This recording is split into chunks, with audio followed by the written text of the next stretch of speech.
Welcome to Empathy Stories, where we share heartwarming and thought-provoking tales that remind us of the power of kindness, intuition, and human connection. Today, we bring you an extraordinary story about a flight attendant whose sharp instincts and compassion turned an ordinary flight into a life-saving mission. Let's dive in. The day began like any other for Sarah, a seasoned flight attendant with nearly a decade of experience. The airport buzzed with the usual hustle and bustle. The rhythmic sound of luggage wheels clicking against polished floors blending into the background of muffled announcements and snippets of conversations. As Sarah walked toward the crew check-in counter, she glanced over the sea of passengers. Among the tired faces and hurried movements, one small detail caught her attention: a young boy with bright red sneakers, his lively energy standing out against the subdued exhaustion of the crowd. The boy, no older than 7 or 8, spun in place, his feet punctuating each joyful movement. His bright red sneakers seemed to amplify his energy, a sharp contrast to his simple blue shirt and jeans. Sarah smiled faintly at the sight of his innocent joy, the kind that could brighten even the most mundane morning. But her smile faded as her eyes shifted to the man standing next to him. Presumably his father. The man's body language was tense, his gaze darting impatiently toward the check-in counter. When the boy waved at Sarah, his face splitting into an unrestrained grin, the man leaned down and whispered something into his ear. Whatever he said, it had an immediate and visible effect. The boy's shoulders slumped, his grin vanished, and his eyes dropped to the floor. Sarah's heart ached as she caught a glimpse of tears forming in his eyes. The man, flustered by the public display of emotion, pulled out a tissue and briskly wiped the boy's face. "Stop crying," the man hissed, his voice low but sharp enough for Sarah to hear. "You're too old for this. What will people think?" Sarah felt a pang of discomfort. It wasn't unusual for her to witness strained interactions between parents and children. Tantrums, scolding, and moments of frustration were part and parcel of her years in airports and on flights. Yet, something about this scene lingered in her mind as she moved on toward her duties. By the time Sarah boarded the plane, her focus had shifted to her pre-flight preparations. She moved through the cabin with practiced efficiency, checking safety equipment, organizing the galley, and ensuring that every detail was in place for the long journey ahead. The routine was comforting, a rhythm she knew by heart. Yet, the image of the boy with the red sneakers and the sadness in his eyes kept creeping back into her thoughts.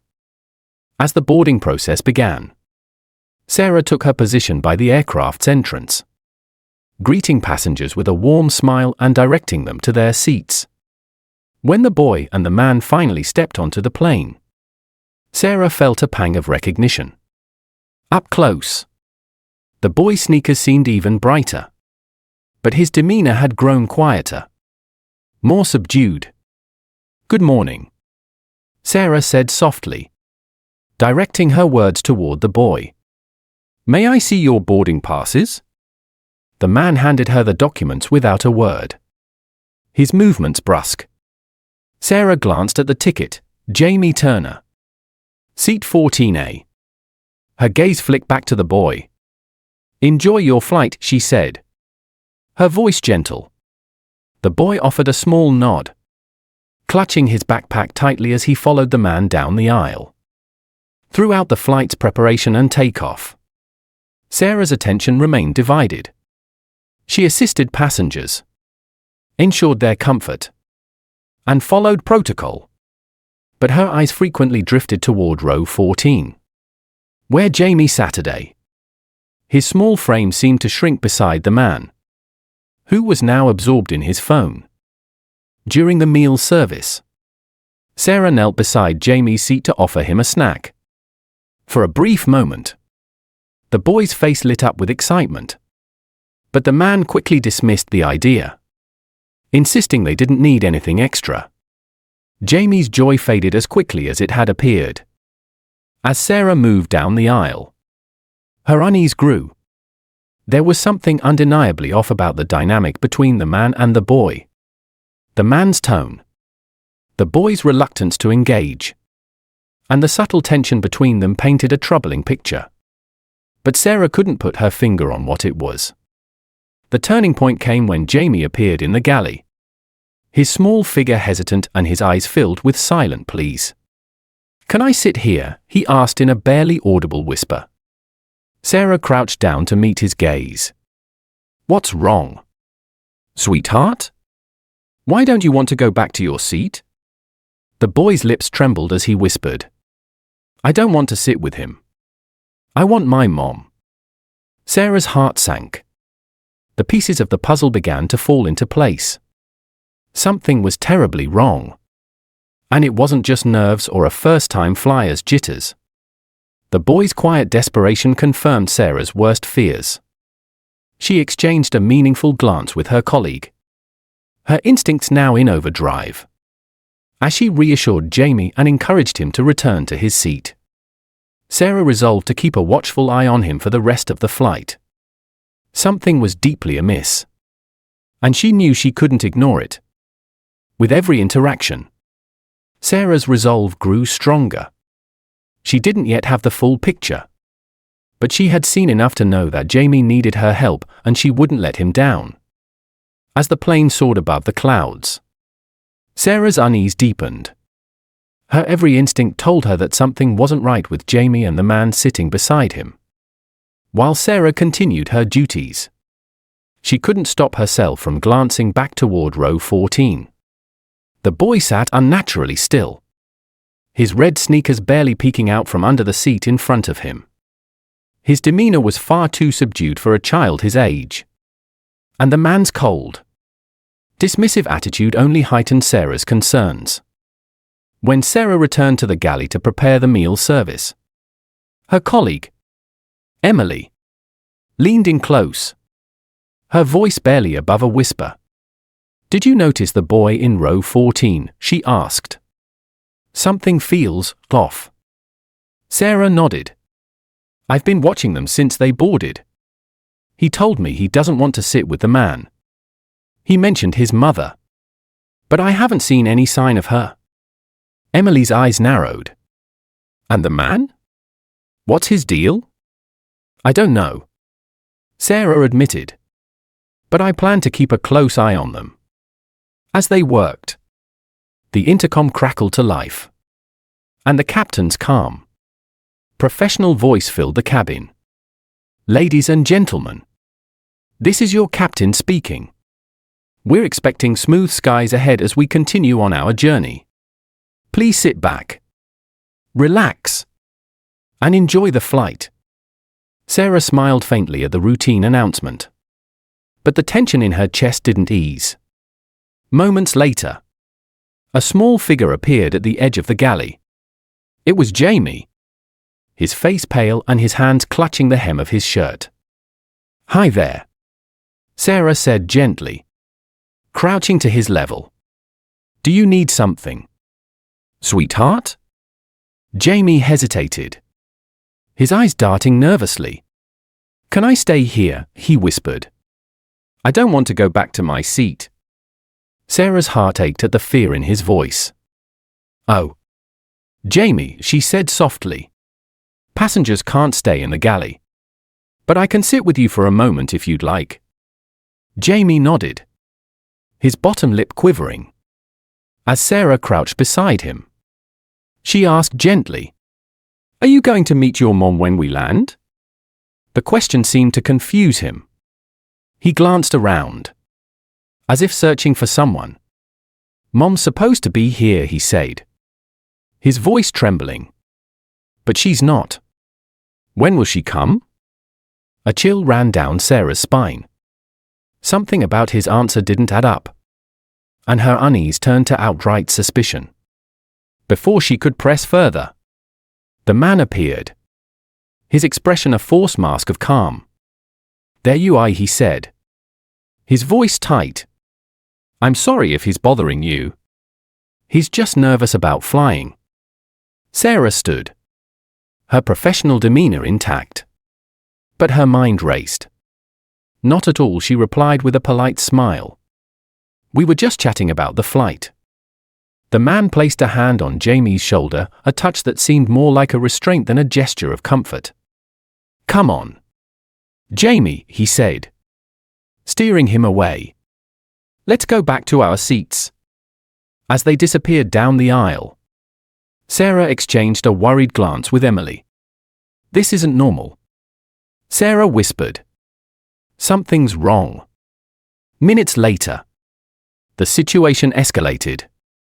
Jamie suddenly vomited into an air sickness bag, the contents splattering onto his jeans and sneakers. Sarah rushed over to assist, grabbing napkins and cleaning supplies from the galley. As she worked to clean the mess, Emily leaned in close and whispered, "Look at the vomit, something's not right." Sarah frowned, confused. "What do you mean?" "It's pink," Emily murmured. "And there's something that looks like a tablet in it." "Did you see the man give him anything earlier?" Sarah's stomach churned as she remembered Jamie swallowing pills under the man's supervision. Her mind flashed to the man's earlier movements, his insistence on Jamie taking the medicine. Suddenly, it all felt deeply suspicious.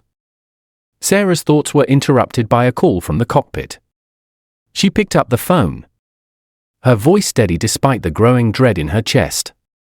"Sarah, this is the captain," came the voice on the other end.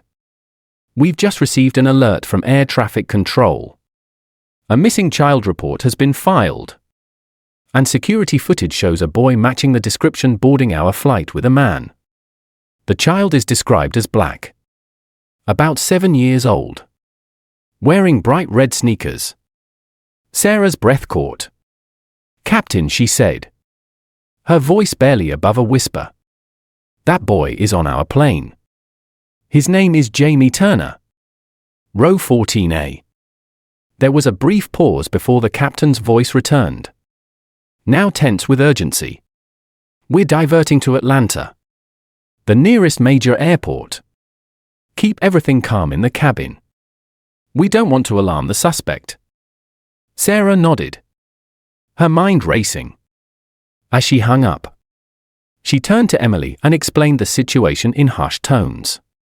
Emily's eyes widened in shock, but she quickly steeled herself.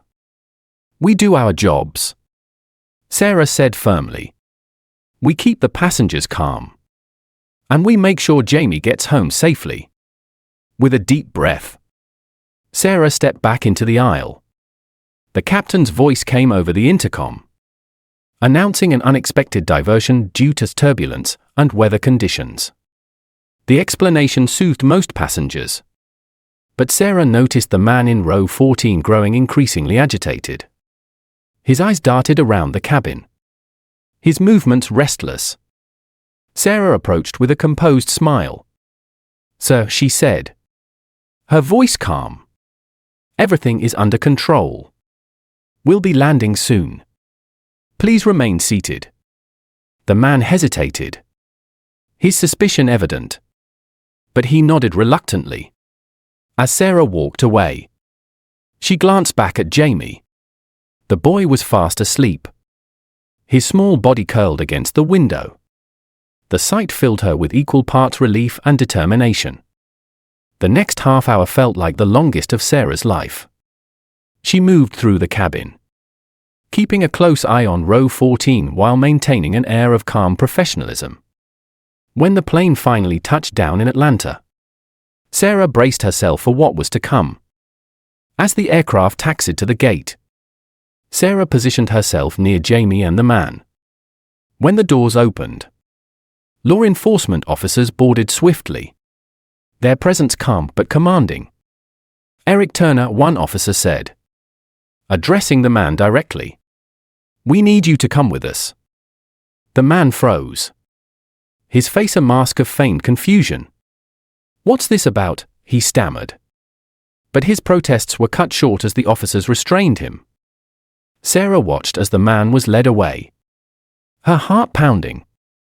Jamie remained asleep, oblivious to the chaos around him.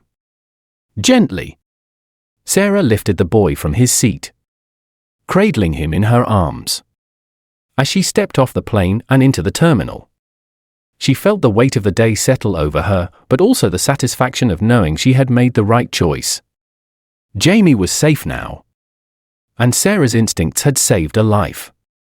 As Sarah carried Jamie off the plane and into the bustling terminal, the chaos of the day began to settle into a profound quiet. Jamie was still fast asleep in her arms, his small body limp but peaceful. She glanced around and immediately spotted the group of plainclothes officers waiting for them. Among them stood a woman, her face etched with worry and hope. Sarah didn't need to be told, this was Jamie's mother. The moment Rebecca Turner saw her son, she broke into a sprint. Tears streamed down her face as she reached Sarah, her hands trembling as she gently took Jamie into her embrace. "Jamie," she whispered, her voice choked with emotion. "My baby. My sweet boy." The boy stirred in her arms, his eyes fluttering open. At first, there was confusion as he tried to make sense of his surroundings. But then his gaze landed on Rebecca.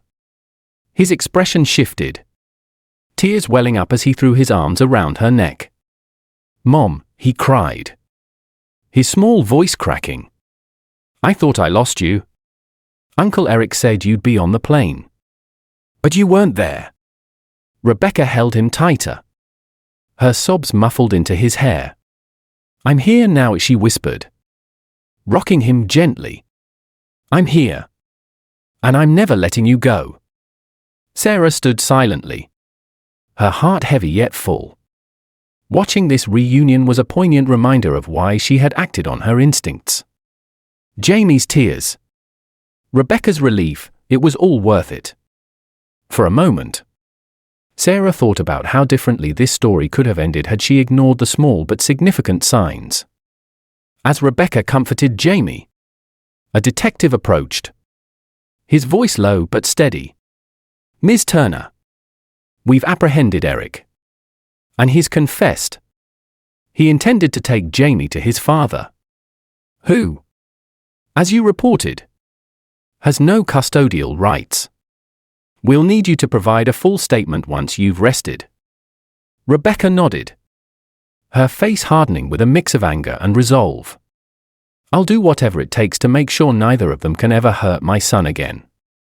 The detective turned to Sarah, his expression softening. "And you," he said, addressing her with a tone of admiration. "You saved this boy's life. Your quick thinking and attention to detail made all the difference." Sarah felt a blush rise to her cheeks. "I just followed my instincts," she said quietly. "Anyone would have done the same." Rebecca turned her tear-streaked face to Sarah. "No," she said firmly. "Not everyone would have noticed. Not everyone would have cared. You gave me back my son. And I'll never forget that." For the next few hours, the three of them stayed together in a secure lounge arranged by the airline. Jamie, now fully awake, clung to his mother like a lifeline. Rebecca stroked his hair and murmured reassurances, her protective instincts in full force. Sarah sat nearby, watching with a quiet sense of fulfillment. At one point, Jamie turned to Sarah, his red sneakers dangling off the edge of his chair. "Miss Sarah," he said shyly, "thank you for helping me." Sarah's throat tightened, but she managed a warm smile. "You're very welcome. Jamie, you're a brave little boy. And I'm so glad you're safe now." Rebecca chimed in, her voice still raw with emotion. "Brave doesn't even begin to cover it. Sarah, if it weren't for you," her voice broke, and she paused to collect herself. "You're an angel. That's what you are." As the hours passed, Jamie's initial fear and exhaustion gave way to the resilience of childhood. He began to smile again, even giggle, as his mother playfully teased him. He marveled at the planes outside the window, his eyes lighting up with curiosity. It was a sight that warmed Sarah's heart. Before long, the airline representative approached with an update. "Ms. Turner, your flight back to Charlotte is ready for boarding." "Ms. Hensley," he added, addressing Sarah, "we've arranged for you to accompany them, should you wish to do so." Rebecca looked at Sarah, her eyes pleading. "Would you? I'd feel so much better if you were with us." Sarah didn't hesitate. "Of course," she said with a gentle nod. On the flight home, Sarah found herself slipping back into her professional role. She helped Rebecca and Jamie settle into their seats and made sure they were comfortable. When Jamie looked nervous during takeoff, Sarah crouched beside him and whispered, "You've done this before. You're a pro now." Jamie smiled, gripping his mother's hand tightly as the plane lifted into the air. By the time they reached cruising altitude, he was engrossed in a small puzzle Sarah had given him as a gift. His earlier fear seemed a distant memory, replaced by the simple joy of being with his mother. As the plane began its descent, Sarah took one last walk through the cabin. She stopped by Jamie's row and knelt beside him. "Well, Jamie," she said with a wink, "you've been quite the traveler today. I think you deserve a special award for bravery." Jamie grinned, his red sneakers swinging back and forth. "Thank you, Miss Sarah," he said earnestly. When they finally landed, Sarah helped Rebecca and Jamie gather their belongings. At the gate, Jamie surprised Sarah with a quick hug, wrapping his small arms around her waist. "You're my hero," he whispered. Sarah knelt down, looking him in the eyes. "And you're mine," she said softly. "You've been so brave today. Jamie, take care of your mom. Okay?" As Sarah watched Rebecca and Jamie walk hand in hand toward the terminal, she felt a deep sense of completion. The day had begun with a simple observation, a boy in red sneakers, and had unfolded into something extraordinary. In her 8 years as a flight attendant, Sarah had never experienced anything like this. Yet, as she turned back toward the cabin, ready to prepare for her next flight, she carried with her a renewed sense of purpose. It wasn't just a job, it was a responsibility. And today, she had fulfilled it in the most meaningful way possible. Thank you for joining us on this emotional journey. Sarah's story reminds us that even the smallest observations and acts of courage can change lives. If you enjoyed this story and believe in the power of empathy, please like, share, and subscribe to Empathy Stories. Together, let's celebrate compassion and inspire kindness in our everyday lives. See you next time.